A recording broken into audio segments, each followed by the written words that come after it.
स्वागत है आपका सीएनबीसी बाज़ार पर। और सबसे पहले जो ये बाज़ार में हमने गिरावट देखी है, क्या रीज़न आप देख रहे हैं? Q2 अर्निंग्स तो हमने देखे हैं कि अनुमान से थोड़े बुरे रहते हुए दिखे हैं। FIIs जो कंटिन्यू सेलिंग कर रहे हैं, किस तरीके से आप देख रहे हैं मार्केट को? और ये जो हमने गिरावट देखी है उसके रीज़न क्या रहेंगे सर?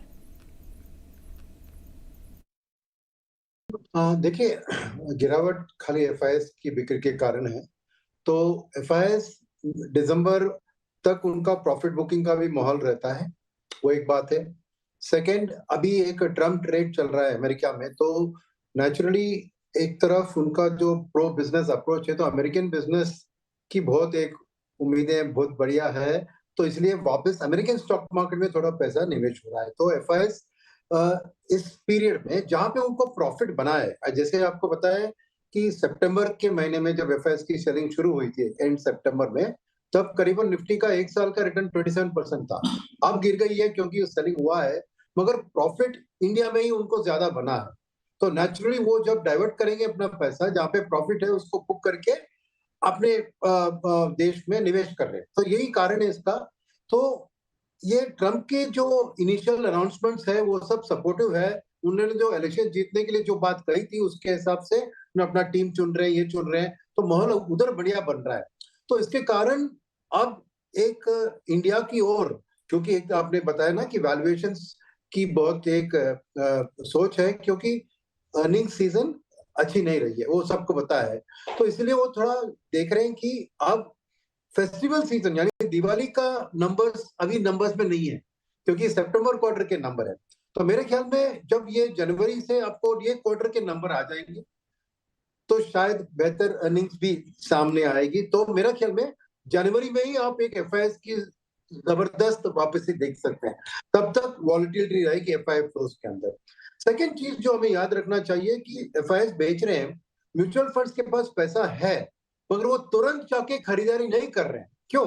क्योंकि उनको भी पता है कि अर्निंग सीजन ठीक नहीं थी, उनको भी पता है कि वैल्यूएशन ज्यादा है, और इसीलिए वो वेट कर रहे हैं। गिरने दो, साइड लाइन में वेट करें। तो म्यूचुअल फंड की कैश बैलेंस भी रिकॉर्ड बैलेंस में है।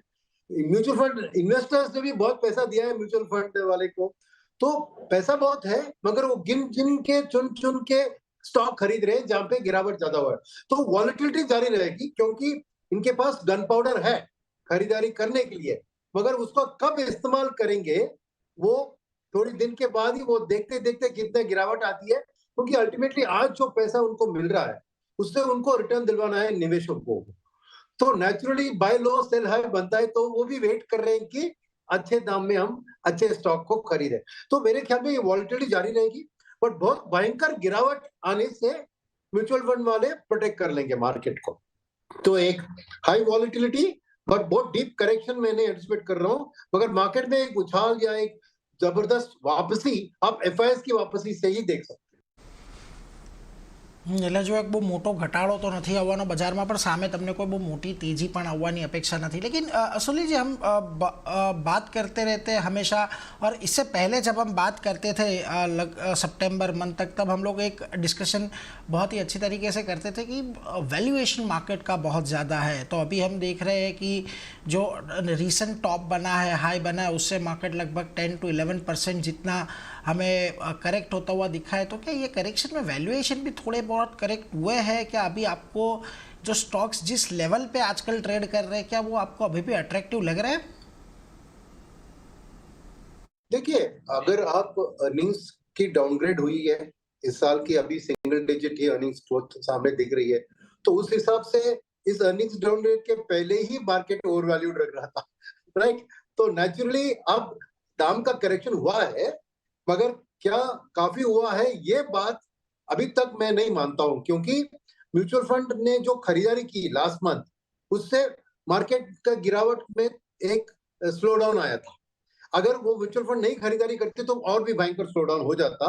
तो मेरे ख्याल में अभी गिने चुने सेक्टर में अभी भी ओवर वैल्यूएशन जारी है, ओके? क्योंकि म्यूचुअल फंड वाले भी ना कौन सी चीज को खरीदेंगे, वो एक तरफ जो बहुत बढ़ गया है और गिर चुका है, शायद वो सोच रहे हैं कि और भी गिरने की उसकी क्षमता है, तो इसलिए वो सेफ सेक्टर को चुन रही है।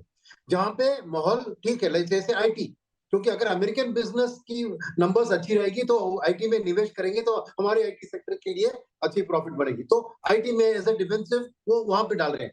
एडवांटेज क्या है इसमें कि एफआई की वापसी आती है, जब पैसिव फंड आते हैं तो नेचुरली आईटी में उनका एलोकेशन मिलेगा, तो उनको अगर सेक्टर रोटेशन करना हो तो आईटी को एफआईएस को वापस बेचकर वो अपना जो पसंदीदा स्टॉक है, जो करेक्शन ज्यादा हुआ है, उसको खरीद सकते हैं। तो ये टेम्पररीली एक सेफ्टी जोन में अपना पैसे को निवेश कर रहे हैं। अभी भी जहाँ पे बहुत, जैसे डिफेंस जैसे सेक्टर जहाँ पे बहुत बढ़त हुआ था, गिरावट भी हुआ है, पर प्रॉब्लली मानना है कि और भी गिरावट सामने आ सकती है, इसलिए सावधान रहे ऐसी सेक्टर से। तो वहां पे मेरे ख्याल में क्योंकि म्यूचुअल फंड की सपोर्ट नहीं रहेगी तो और भी गिरावट आ सकती है गिने चुने सेक्टर में। ठीक है सर। और अगर सेक्टर जैसे आपने कहा कि अभी भी कुछ सेक्टर है जहां पर वैल्यूएशन जो है वो ज़्यादा रहते हुए दिखे हैं, तो ऐसे सिचुएशन में मार्केट में अभी जो करेक्शन आया है, कौन से सेक्टर आप ध्यान में रख रहे हैं, कहाँ पर फोकस करना चाहिए जहां पे वैल्यूएशन भी सही हो इन्वेस्ट करने के लिए? आप कौन से सेक्टर पे फोकस कर रहे हैं?